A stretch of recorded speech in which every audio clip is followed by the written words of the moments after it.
се върти, кога падне.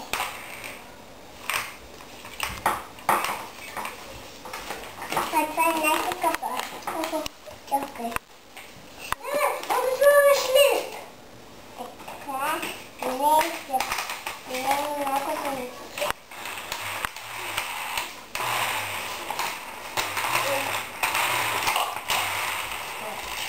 Сега. Ало! Аз рисувам цветенце. Ето това е твоята картинка. Ето тази е твоята картинка. Аз рисувам цветенце. Твоята майка.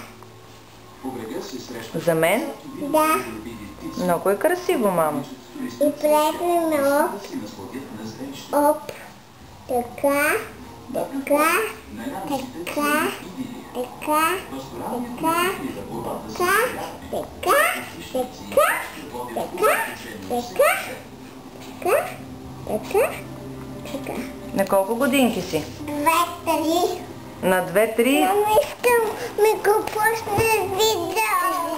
Искам да издава си стипестилото. Що има на моля? Кой се така пай, листен, червена, двойче. Ако момче. Момче не успяваме с игра на моите хубави играчки. Айде, малко момче. Ако момче. Айде, ула. Давай. Уйде, с моите хубава ранички. Играчките ли? Да. Моите играчки. Моята раничка? Да. Добре, чакай отворя. Чакай да отворим. Аз ще мога да се отворя. Това какво е? Червилото ми.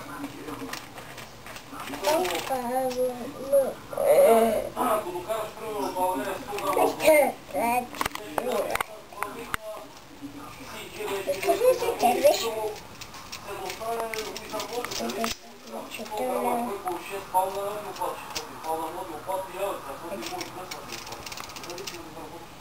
Това е момче, не трябва.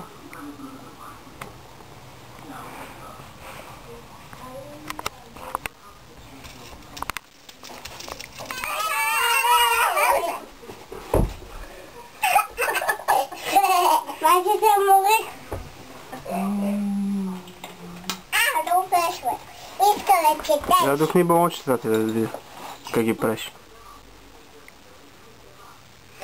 Градският мишок бил свикнал на по-луксозни храни, затова изял само 2 гъбки. Като си поговорили за живота, той станал да си върви и рекал: благодаря ти за гостоприемството, братовчере, другата седмица ще те чакам на гости у дома.